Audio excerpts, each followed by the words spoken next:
मीले के शानदार साम्राज्य में हर तरह के जीव शांतिपूर्वक सहअस्तित्व में थे। जेब्रा, दरियाई घोड़े, वार्थोग, जिराफ और कई अन्य। राजा सिम्बा ने जीवन बदलने वाली खबर सुनाने के लिए अपने पूरे राज्य को इकट्ठा किया। गंभीर और उत्साहित दोनों तरह के लहजे में उसने घोषणा की, हमारा परिवार बढ़ने वाला है। नाला और मैं यह घोषणा करते हुए बहुत खुश है कि हम एक शावक की उम्मीद कर रहे हैं, जिससे जीवन के चक्र का सम्मान करने का हमारा सपना पूरा हो रहा है। ये शब्द कहने के बाद सिम्बा ने आकाश की ओर देखा और फुसफुसाया, नाला, मेरे प्यार, मैं आ रहा हूँ। थकी हुई नाला बैठ गई, स्नेह से फुसफुसाते हुए, सिम्बा, मैं हमेशा यहीं तुम्हारा इंतजार करूंगी, हमेशा। वह राज्य की शांति में डूबी हुई अपने आरामदायक कोने में खहरी रही। थोड़ी देर बाद तीन और पुम्बा अपने अच्छे दोस्त सिम्बा के पास गए। उसने एक बड़ी मदद मांगी, कृपया मेरी युवा कियारा को डराना मत। मैं नल के साथ समय बिताऊंगा और काफी समय तक वापस नहीं आऊंगा। इसलिए सिम्बा ने अपनी बेटी की देखभाल की जिम्मेदारी अपने वफादार साथियों को सौंपी। उन्हें उसकी रक्षा करने की उनकी क्षमता पर पूरा भरोसा था। सिम्बा के जाते ही तिमोन और पुम्बा ने तुरंत युवा कियारा को एक रंगीन और असाधारण कहानी सुनाने का फैसला किया। उन्होंने स्कार के खिलाफ अपनी बहादुरी भरी लड़ाई सुनाई और मजाक में यह दावा किया कि उन्होंने उसे खा लिया था। कियारा ने एक बच्चे की तरह मासूमियत से कहा, पापा कहते हैं कि उन्होंने एससीए के खिलाफ जीत हासिल की। बातचीत हंसी में घुल गई, जिससे वातावरण खुशी से भर गया। गर्व, उत्साह और सजी हुई शालीनता के मिश्रण के साथ बोलते हुए उसने बताया कि कैसे उसके माता-पिता तेन और पुम्बा पर उसकी भलाई की रक्षा करने के लिए निहित रूप से भरोसा करते थे। साथ ही उसने एक साहसी शेरनी का रूप धारण करने की अपनी आकांक्षाओं को भी साझा किया, भले ही उसे अक्सर असुरक्षा की भावनाएं होती थीं। अपनी विशिष्ट बुद्धिमत्ता से रफीकी ने उसे आश्वस्त किया कि सिम्बा ने भी अपनी युवावस्था में इसी तरह के संदेहों का अनुभव किया था।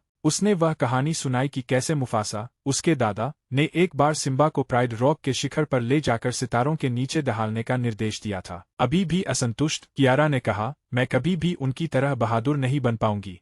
उसे प्रोत्साहन की आवश्यकता को पहचानते हुए रफीकी ने एक और कहानी शुरू की। पहाड़ों के परे एक प्रतीत होने वाली कभी न खत्म होने वाली सूखे ने धरती को जकड़ लिया था। हालांकि एक दुर्भाग्यपूर्ण दिन आसमान भयावह हो गया और भाग्य ने हस्तक्षेप किया, मुफासा की किंवदंती की शुरुआत को चिह्नित करते हुए।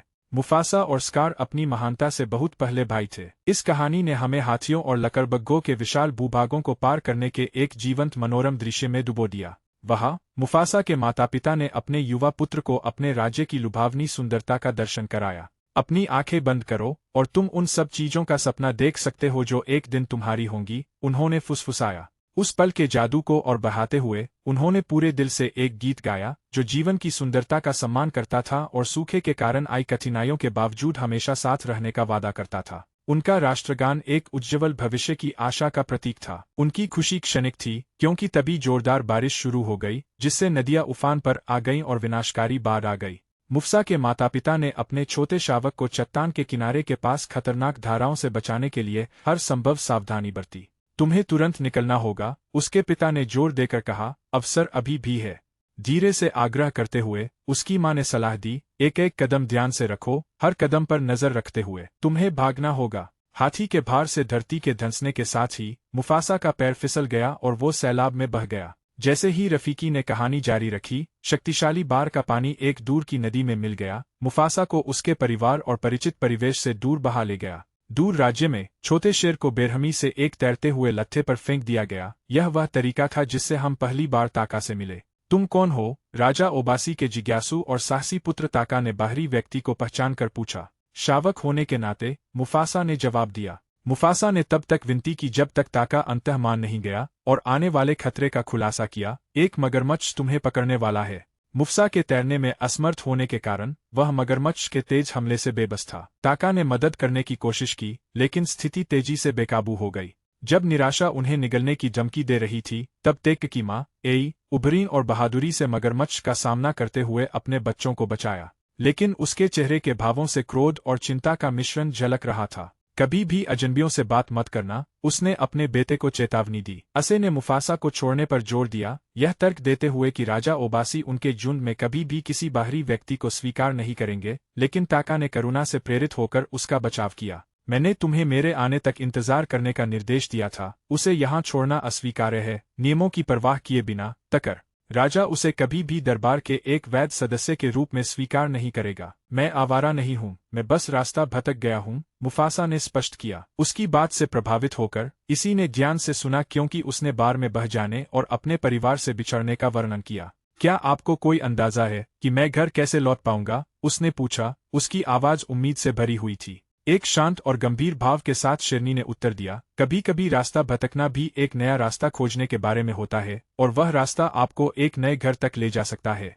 जैसे ही वह मुफासा को प्राइड लैंड्स में ले गई, वे प्रभावशाली राजा ओबासी से मिले। नेता ने शावक को तिरस्कार से देखा, अपनी स्थिति स्पष्ट करते हुए, हम इस झुंड में किसी आवारा को स्वीकार नहीं कर सकते। परिवार के बंधन सबसे मजबूत बंधन होते हैं। मुफासा का नाम सुनते ही वह बहुत परेशान हो गया। मुफासा, वह तिरस्कार से भरकर बोला, यह नाम राजशाही का प्रतीक है, एक उपाधि जिस पर इस क्षेत्र में केवल मेरा अधिकार है। यह शावक अपनी जगह के लिए लड़ रहा है। अपनी आंखों में द्वेष की चमक के साथ ओबासी ने बाहरी व्यक्ति को खत्म करने की योजना बनाई, मुफासा के उस घमंडी दावे को याद करते हुए कि उसकी मां ने उसे सबसे तेज शावक बताया था। ओबासी ने एक चुनौती की घोषणा की, उसकी आवाज गर्व से आत्मविश्वासपूर्वक गूंज रही थी। अगर उसमें सच में वह गति है जिसका वह दावा करता है, तो उसे मेरे बेटे ताका के साथ दौड़ लगाकर यह साबित करना चाहिए। मुफसा की ओर तिरस्कारपूर्ण इशारा करते हुए ओबासी की आवाज गरज उठी, राजकुमार के उस पर काबू पाने के बाद मैं एक ही बार में उसकी जान ले लूंगा। आसपास के शेर भारी तनाव महसूस कर रहे थे। हालांकि जैसे ही फांसी का आदेश दिया जाने वाला था, इसी ने हस्तक्षेप किया। तीक्ष्ण बुद्धि और राजनयिक कुशलता के साथ उसने शांति से राजा को चुनौती दी और प्रस्ताव रखा, यदि मुफासा विजयी होता है तो वह मेरी देखरेख में रहेगा। अपने साथी का सामना करते हुए उसका संकल्प अडिग था। अपने तर्क को मजबूत करने के लिए उसने जोर देकर कहा, तका को सही ढंग से सिंहासन पर चढ़ने के लिए उसे अपनी प्रारंभिक परीक्षा समाप्त करके अपनी योग्यता साबित करनी होगी। एक राजा को अपना सिंहासन अर्जित करना होता है। यह कठिन सबक उसका इंतजार कर रहा है। दौड़ के बारे में जानना महत्वपूर्ण था, इसलिए युवा एथलीटों ने तैयारी की। डर और दृढ़ संकल्प के मिश्रण से प्रेरित होकर मुफासा और ताका गर्व की सतर्क निगाहों के नीचे आगे की ओर दौड़े। यह जल्दी ही स्पष्ट हो गया कि मुफासा संकट में था। अपने प्रतिद्वंद्वी के समर्पित प्रयास को देखकर ताका के भीतर उद्देश्य की एक नई भावना जागृत हुई। मेरा कोई रहस्य नहीं है, ताका हांफते हुए फुसफुसाया। दरअसल मैं हमेशा से एक भाई चाहता था, मुफासा ने स्तब्ध होकर देखा, लेकिन इससे पहले कि वह कुछ कह पाते, ताका ने कुछ अप्रत्याशित किया। उसने गति धीमी कर दी, मुफासा को जीतने दिया, अपनी महत्वाकांक्षा से ऊपर अपने रिश्ते को प्राथमिकता दी। जिस रिश्ते के लिए वो तरस रहा था, वो हमेशा के लिए टूट गया। मुफासा का स्वागत है कि वे रहें, लेकिन उन्हें शेरनियों के साथ रहना होगा। उसे ताका के पास जाने से मना किया गया है। नियंत्रण का दिखावा करने के प्रयासों के बावजूद उसकी भावनात्मक पीड़ा स्पष्ट थी। फिर भी उसने अपने गुस्से को दबा लिया। अपनी साझा परीक्षा से मिलकर बने वे गीत गाने लगे और खुद को तब से आगे भाई घोषित कर दिया। समय के साथ शावक युवा शेर बनने के बावजूद उनका चंचल स्वभाव बना रहा। आसी अपने आचरण के बारे में लगातार होने वाली बड़बड़ाहट से तंग आकर अपनी विशिष्ट तिरस्कारपूर्ण शैली में घोषणा करते हुए बोले, आखिरी बार कह रहा हूँ, ताका ही मेरा एकमात्र उत्तराधिकारी है। उस बदचलन बहिष्कृत व्यक्ति को इन जमीनों पर रहने का कोई अधिकार नहीं है। उसे शेरनियों के गौरव में वापस लौटाओ और सुनिश्चित करो कि वह मेरे बेटे से दूर रहे। ओबासी ने अपनी आवाज में गंभीरता भरते हुए ताका को मुआसा में शामिल होने से मना किया। इसके बजाय यही मेरे साथ रहो और अपने नेतृत्व कौशल का विकास करो। उसका चेहरा आशंकाओं से भरा हुआ था। उसने चेतावनी दी, कभी उस पर भरोसा मत करना। विश्वासघात अवश्यंभावी है, यही बाहरी व्यक्ति का तरीका है। ताका ने उसे भय से घूर कर देखा। ओबासी एक श्रेष्ठ भाव दिखाते हुए अपनी आंखें बंद करके बोले, शक्ति विश्राम में निहित है। केवल अपनी शक्ति का संरक्षण करके ही हम गौरव की रक्षा कर सकते हैं। हालांकि ताका को पाठ के संबंध में एक अशांत भावना महसूस हुई। इस बीच प्राइड लैंड्स में कहीं और मुफासा ने के मार्गदर्शन में लगन से प्रशिक्षण लिया। तेक की मां ने युवा शेर का पालन पोषण किया था, उसे उन्नत शिकार तकनीकों का ज्ञान दिया जिसने उसे उन सभी से अलग कर दिया जिन्हें वह जानती थी। समय बीतने के साथ मुफासा ने गंध की एक असाधारण समझ विकसित की, एक ऐसा गुण जिसे एई ने अद्वितीय माना। शिकार करते समय मुफासा ने अपना सिर उठाया और हवा को परखा। मुझे यकीन है कि दक्षिण में एक बार हसिंगा का युद्ध है, उसने कहा। क्या यह अद्भुत नहीं है? कभी कभी एक हल्की सी गंध बहती हुई आती है, घर की फुसफुसाहट हवा में उड़ती हुई। यह घर जैसा महकता है। आशा ने पर तकत की लगाई। प्यार भरी नजरों से देखते हुए आशा ने समझाया, वह खुशबू जिसे तुम पहचान रही हो तुम्हारी माँ की है। इसकी बनी हुई उपस्थिति दर्शाती है कि वह हमेशा तुम्हारे साथ है।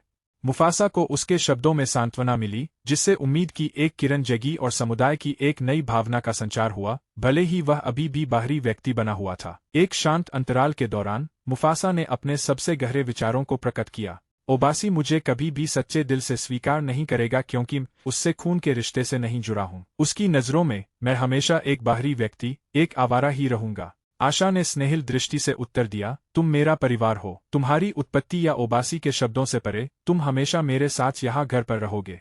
तुम्हें हमेशा मेरे पास शरण मिलेगी, उसने घोषणा की। लेकिन मुफासा ने अपनी आवाज में बढ़ती समझ के साथ जवाब दिया, शायद तुम सही हो कि मैं एक गुमक्कर हूँ, और शायद वही बेहतर है। तुम ही मेरा सच्चा घर हो, और अगर ऐसा है तो मुझे किसी घर की तलाश करने की जरूरत नहीं होगी। इस प्रकार रफीकी की कहानी वर्तमान से फिर जुड़ गई। मुफासा हमारे जैसे ही बेफिक्र स्वभाव के थे, बिल्कुल हमारी तरह घूमने फिरने वाले। तिमोन और पुम्बा ने खुशी से चिल्लाते हुए कहा। उनकी बदतमीजी से साफ तौर पर चिढ़ी हुई कियारा ने एक तीखे इशारे से उन्हें चुप करा दिया, जिससे रफीकी को आगे बढ़ने में मदद मिली। किसी को भी पता नहीं था, ती गुप्त रूप से सब कुछ देख रहा था। रफीकी ने रहस्यमयी आवाज में कहना जारी रखा, लेकिन जैसे ही उसने अपने भाई और आशा को देखा, पास ही एक गहरा खतरा मंडरा रहा था। भूतिया सफेद शेर, रेत के प्रेत, आगे बढ़े, शांत चुप्पी को भंग करते हुए जैसे ही शिकारी छिपे हुए स्थान से प्रकट हुए। तत्काल मुफासा एई की रक्षा के लिए आगे बढ़ गया। दूर से ताका ने डर से देखा, मदद करने की इच्छा रखते हुए भी डर से लकवाग्रस्त हो गया। मदद की पेशकश करने के बजाय उसने भागने का विकल्प चुना, अपनी मां और मुफासा को अकेले खतरे का सामना करने के लिए छोड़ दिया। असाधारण बहादुरी के साथ मुफासा ने एक सफेद शेर पर विजय प्राप्त की और को बचाया। थकेहारे और युद्ध में घायल, वे गर्व से वापस लौट आए, जहां एई ने भयानक मुठभेड़ का वर्णन किया। शेर बहुत विशाल थे, भूतों की तरह पीला। अगर मुफासा ने हस्तक्षेप नहीं किया होता तो मैं आज जीवित नहीं बच पाता। भले ही उसके शब्दों ने पूरे गौरव में चिंता की फुसफुसाहटें जगा दी, मुफासा ने उस चिंता को जड़ पकड़ने देने से इनकार कर दिया। उसने दृढ़ स्वर में सबको सावधान करते हुए कहा, शेर आधे दिन की यात्रा के भीतर ही है।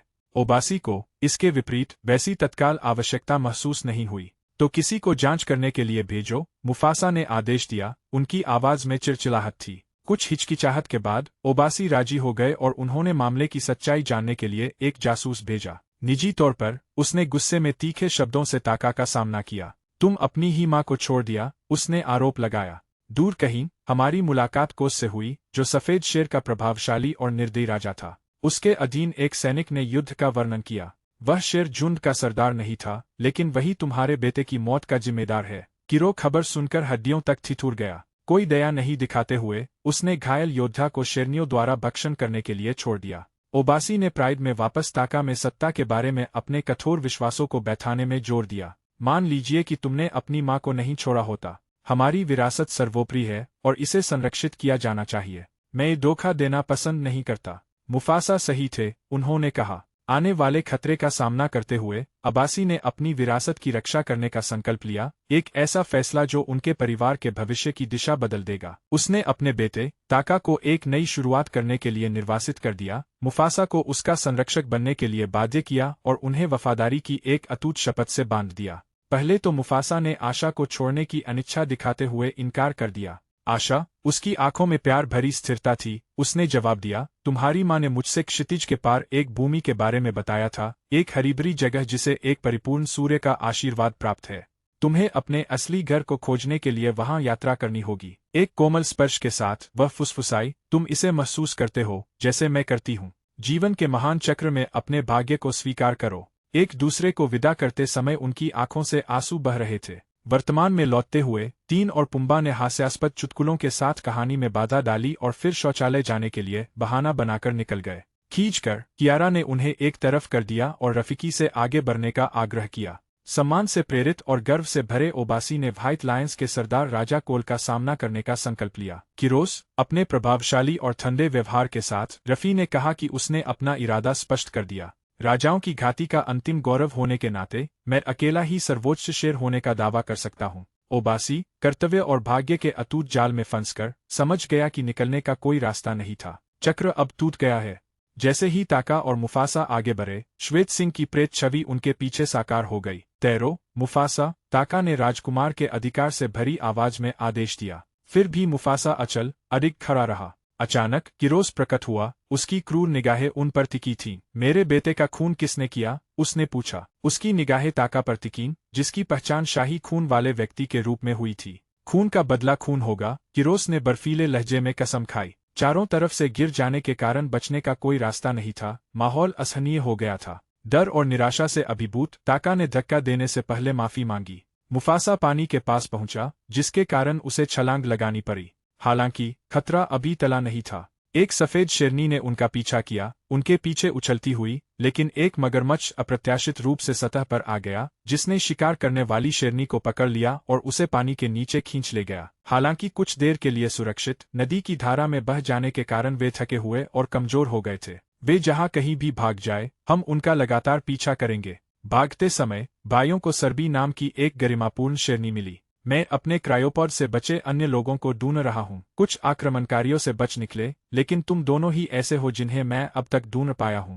सराबी से बातचीत जारी रखने का उनका प्रयास जियू नाम के एक घबराए हुए धनेश हॉर्नबिल के अचानक आने से बाधित हो गया, जिसने हड़बड़ाते हुए कहा, कृपया मुझे मत खाओ। शांत स्वर में उसने आगे कहा, सराबी एक राजकुमारी है। उसके पिता ने मुझे उसकी यात्रा के दौरान उसकी सुरक्षा का भार सौंपा है। यह अप्रत्याशित घटना उनके भाग्य को साकार करने की खोज में एक मूल्यवान नया सहयोगी लेकर आई। भाइयों ने सराबी को मेरे जाने की अपनी महत्वाकांक्षा के बारे में बताया। फिर भी उसके मन में संदेह थे। अपनी आशंकाओं के बावजूद उसके भाई का उस स्वर्ग को खोजने का विश्वास अडिग था। विशेष रूप से हमें एक युवा रफीकी जंगल में बहुत अंदर मिला। वह एक असाधारण लंगूर था, जो बाकी सबसे अलग था। अपने जन्म के क्षण से ही वह असाधारण उपहारों से धन्य था। भविष्यवाणियां, कीरों और चंद्रमा के साथ संवाद करने की क्षमता और उपचार की शक्ति। उन्होंने उसे समुदाय से निष्कासित करने के लिए मतदान किया। एक किशोर बंदर ने रफीकी को रुकने के लिए मनाने की कोशिश की, लेकिन उसने शांत भाव से जवाब दिया, मेरे जाने का समय आ गया है। मेरा परिवार इन पेड़ों के परे मेरा इंतजार कर रहा है। अपनी यात्राओं के दौरान रफीकी का भाग्य शेरों के साथ जुड़ गया। अजनबी को देखकर ताका और मुफासा ने, यह मानते हुए कि वह शिकार हो सकता है, उसे डराने की कोशिश की। योजना असफल रही। शेरों ने, जिनकी जिज्ञासा बढ़ गई थी, पूछा, जब भागना असंभव है तो तुम डर क्यों नहीं दिखा रहे हो? एक रहस्यमय अंदाज में रफीकी ने जवाब दिया, मैं प्रकाश की ओर यात्रा कर रहा हूँ। अगर तुमने मुझे मार डाला तो तुम कभी भी मेले नहीं पहुँच पाओगे। मेरा भाई वहाँ मेरा इंतजार कर रहा है। उसके शब्दों से, खासकर मेले के संदर्भ से भौचक्का होकर, शेरों ने बातचीत करने की कोशिश की। हमें मेले तक ले चलो और हम तुम्हें छोड़ देंगे। मैं कोई सौदा नहीं करता। मेरा रास्ता मेरा है और तुम्हारा तुम्हारा, रफीकी ने जवाब दिया। एक और खोई हुई आत्मा जिसे निगलने में भी गिन आ रही है, ताका बड़बड़ाया। उसकी आवाज कड़वाहट और स्वीकृति से सनी हुई थी। अब असली दुनिया में वापस आकर तीन और पुम्बा हंसी से लोटपोट हो गए। रफीकी ने तो मुफासा की सारी लाइमलाइट ही चुरा ली। सिर्फ खुद को दिखाने के लिए वे जोर जोर से हंसे। मुफासा की कहानी रफीकी के बिना नहीं हो सकती, रफीकी ने प्रतिवाद किया। उनकी आवाज आक्रोश और शांति का मिश्रण थी। आंखों में आंसू भरे, कियारा ने आसमान की ओर देखा और धीरे से प्रार्थना की, प्लीज माँ, पिताजी, मुझे सुनो, घर वापस आ जाओ। फ्लैशबैक के दौरान रफीकी ने मुफासा को अपनी बुद्धिमत्ता से अवगत कराया, जिसने उनसे अपने डर के बारे में बताया, पानी का डर और परेशान करने वाले सपने जिनमें उसे अपने माता पिता की उपस्थिति महसूस होती थी। रफीकी ने धीरे से उसे दिलासा दिया कि वह हमेशा अपने माता पिता की उपस्थिति महसूस करेगा। अपनी माँ की आवाज सुनना उनके निरंतर मार्गदर्शन का संकेत देता है। उस शाम रफीकी ने एक मछली पकड़ी, लेकिन उसे देखकर उसने फुसफुसाया, यह अभी तैयार नहीं है, और उसे वापस पानी में छोड़ दिया। दिन की पहली किरण के साथ टीम आगे बढ़ी। शुरुआती संदेह के बावजूद उन्होंने जल्द ही पास में ही एक झुंड की गंध महसूस कर ली। हर्षित और नई ऊर्जा से भरे हुए वे गाने गाते हुए और अपनी साझा आशा को बढ़ाते हुए अपनी यात्रा जारी रखते हैं। घाटी पार करते समय रफीकी ने एक लगातार खतरे के बारे में चेतावनी दी। उनकी निगाहें हमारे पदचिह्नों का पीछा करती है। किरोस ने उम्मीद नहीं छोड़ी है। वे एक शेरनी और अपने नेता के साथ है। उस बबून को देखो। मदद की उम्मीद करते हुए मुफासा ने उसे उससे धीरे से बात करने, उसके मूल के बारे में पूछने और संभवतः बत्तख के फूलों का उल्लेख करने की सलाह दी। अपनी हिम्मत जुटाते हुए ताका सरबी के पास गया और बिना सोचे समझे बोल पड़ा, तुम्हारी गंध बत्तख जैसी है। असंभावना के बावजूद उनकी बातचीत ने गति पकड़ी। फिर भी घाटी के दूर किनारे से सफेद शेरों के अचानक प्रकट होने से उनका नवजात संबंध चकनाचूर हो गया। सफेद शेर उन्हें भयंकर, शिकारी निगाहों से देख रहे थे। ताका, बिना वजह के आत्मविश्वास से भरा हुआ, तब तक बेफिक्र रहा जब तक उन्हें एहसास नहीं हुआ कि दुश्मन आसानी से उन्हें पछा सकता है। जैसे ही खतरा नजदीक आया, मुफासा ने हाथियों की मदद मांगी, लेकिन सराबी ने एक अलग योजना बनाई। एक पेड़ पर चढ़कर उसने मधुमक्खी के छत्तों को हाथियों पर गिरा दिया, जिससे एक झुंड भड़क गया। यह वह स्थिति नहीं है जिसके लिए मैं सहमत हुआ था। एक जंगली उन्माद से प्रेरित होकर हाथियों ने कहर बरपाया और सफेद शेरों को तितर-बितर कर दिया। समूह वर्तमान में सुरक्षित था, लेकिन वे समझते थे कि खतरा अभी भी बना हुआ है। जैसे ही वह दृश्य उसके सामने प्रकट हुआ, रफीकी ने देखा, सबसे छोटे जीव का भी जीवन के महान चक्र में अपना स्थान होता है। सराबी की रणनीति उम्मीद के मुताबिक आगे बढ़ी, हालांकि इसका एक परिणाम यह हुआ, वह लड़खड़ा गई और पेड़ से गिर पड़ी। मुफासा बिना किसी दूसरी सोच के उसे बचाने के लिए दौड़ा, जबकि ताका एक बार फिर डर से जम गया, परछाइयों में ही छिपा रहा। उथल-पुथल शांत होने के बाद रफीकी ने सराबी के घावों की देखभाल करने के लिए अपनी औषधीय विशेषज्ञता का इस्तेमाल किया। एक लंबे संघर्ष के बाद आखिरकार वह हिली, भ्रम में जाग उठी। विचलित सराबी ने पूछा, किसके हाथों से? रफीकी के जवाब देने से पहले मुफासा ने बीच में टोकते हुए कहा, ताका ने तुम्हें बचाया था। बाद में उन्होंने मुफासा के विचारशील उदारता के लिए अपनी शांत कृतज्ञता व्यक्त की। उस रात जब वे सो रहे थे, मुफासा ने अपनी माँ का सपना देखा, उनकी उपस्थिति की गर्माहट और उनके शब्दों को याद करते हुए, जिससे उन्हें उस घर की यादें ताज़ा हो गईं जिसे उन्होंने खो दिया था। सराबी ने उनके सपने को भी रोशन किया, उसकी उपस्थिति ने एक निर्विवाद बंधन को प्रज्वलित किया। जागने पर मुफासा ने एक रणनीति बनाई। मेले के लिए उनकी सुरक्षित यात्रा सुनिश्चित करने के लिए सफेद शेरों से उनके निशान को छिपाना जरूरी था। जाजू ने यह पुष्टि करने के लिए कि उन्होंने अपने पीछा करने वालों को चकमा दे दिया है, ऊपर मंडराने का प्रस्ताव रखा। रणनीति सफल रही और पहली बार सफेद शेरों ने गंध खो दी। जाजू की रिपोर्ट मिलने के बाद समूह आखिरकार आराम करने में सक्षम हुआ। मुझे पता है कि मुझे बचाने वाले तुम थे, ताका नहीं, वह फुसफुसाई। तुम एक शानदार शेर हो, राजा बनने के लिए ही बने हो। पहले तो मुफासा ने आनाकानी की, लेकिन अंततः वे सरबी की बहादुरी और करुणा को स्वीकार करते हुए खुशी से झूम उठे और उन्हें मधुर गीत सुनाया। उन्हें एहसास नहीं हुआ कि ताका साए में डूबा हुआ है, उसका दिल जलन और गुस्से से भरा हुआ है। पूरी तरह से अलग-थलग पड़कर उसने अपनी पीड़ा और दर्द को व्यक्त किया, यह स्वीकार करते हुए, मैं उस छवि को अपने दिमाग से मिटा नहीं सकता। मेरा भाई चला गया है, अब मैं बिल्कुल अकेला हूँ। गहरे दुख से अभिभूत ताका का संतुलन बिगड़ गया और वह लुढ़क गया, आखिरकार राजा किरोस के सामने जाकर रुका। मन में बदले की भावना लिए ताका ने अपने भाई को धोखा दिया। उसने मेरे पिता को मुझसे छीन लिया और अब मैं तुम्हें उसके पास ले जाऊंगा। उस कथन के साथ ताका ने सफेद शेरों के साथ एक भयावह गठबंधन बना लिया। अगले दिन ताका लापरवाही से समूह में फिर से शामिल हो गया, ऐसे व्यवहार कर रहा था जैसे कुछ हुआ ही नहीं था। मुफासा के प्रति आभार व्यक्त करते हुए उसने चुपके से जमीन पर निशान लगाया, जिससे सफेद शेरों को उनके ठिकाने का पता चला। एक कठिन और थकाऊ यात्रा के बाद वे मेले पहुंचे, जो सचमुच एक स्वर्ग था। यह एक जीवंत नखलिस्तान था, जो पानी, हरी-भरी वनस्पति और विविध वन्यजीवों से भरपूर था। अति प्रसन्न रफीकी को आखिरकार वह बाओबाब का पेड़ मिल गया जो अक्सर उसकी पूर्व सूचनाओं में प्रकट होता था। उसकी आंखों में नई समझ की चमक के साथ उसने मुफासा का सामना किया और कहा, मेरे दर्शनों में लगातार एक भाई मेरे साथ दिखाई देता था। तुम ही तो वो भाई हो। किरोस और उनके परिचारकों की उपस्थिति में श्वेत सिंह राजा ने अंततः सच्चाई का अनावरण किया। मुफासा, ताका ही उन्हें वहां ले गया था। वास्तव में सराबी ने तुम्हें चुना, जैसा कि हमारे माता पिता ने उससे पहले चुना था। जलती हुई क्रोध से प्रेरित होकर नायक ने अपने बेटे की मौत का बदला लेने के दृढ़ संकल्प के साथ प्रतिशोध की यात्रा शुरू की। मुफासा की शक्तिशाली दहाड़ ने वहां मौजूद सभी लोगों का ध्यान आकर्षित किया। हमारे संसार के नाजुक संतुलन में हर जीव की भूमिका होती है और सहयोगात्मक रूप से हम इसकी रक्षा कर सकते हैं। मुफासा के शक्तिशाली संदेश से प्रेरित होकर जानवरों ने आसन्न खतरे का सामना करने के लिए उसके साथ हाथ मिलाया। एक गुफा में हुए निर्णायक युद्ध में मुफासा की किरोस से भिड़ंत हुई, जबकि ताका ऊंचे स्थान से देख रहा था। स्कार, सफेद शेर राजा, ने अंततः मुफासा को एक भयंकर लड़ाई के बाद हराया और मार डाला। जैसे ही किरोस अंतिम प्रहार करने के लिए तैयार हुआ, ताका ने अपनी माँ की आवाज अपने मन में गूंजती हुई सुनी, एक कोमल अनुस्मारक की नायक बनने का उसका अवसर अंततः आएगा। ताका ने हस्तक्षेप किया और अपने भाई को खतरे से बचाया। अपनी भूमि की गहरी समझ का लाभ उठाते हुए रफीकी ने कुशलता से शेरों को भयंकर संघर्ष के बीच सुरक्षित स्थान पर पहुंचाया। अचानक आई बाढ़ ने गुफा को तेजी से भर दिया। बाढ़ का पानी बड़ी तेजी से बढ़ने के कारण पहाड़ी से एक विशाल चट्टान खिसक गई। मौका देखकर मुफासा ने किरोस पर हमला कर दिया और परिणामस्वरूप हिमस्खलन में व्हाइट लायन किंग दब गया, जिससे उसका शासन अचानक समाप्त हो गया। बार का पानी कम होने के साथ ही सूरज की रोशनी गुफा में प्रवेश कर गई। मुफासा को अपनी चमक में नहला दिया क्योंकि वह खड़े थे विजय की एक आकृति जो विनम्रता से भरी हुई थी। एक रहस्यमय मुस्कान के साथ रफीकी उसके पास आया और घोषणा की, जीवन का महान चक्र चलता रहता है और आज के दिन तुम्हें इसमें अपनी सही जगह मिल गई है। घायल और युद्ध से बुरी तरह थका हुआ मुफासा गुफा से निकलने के लिए संघर्ष कर रहा था। कुछ पल हिचकिचाने के बाद ताका ने अंततः उसकी मदद करने का फैसला किया। साराबी और मुफासा जानवरों की एक सभा के सामने बाहर प्रकट हुए। जरूरत के समय में सभी को एकजुट करने के बाद मुफासा को मेले का शेर राजा घोषित किया गया।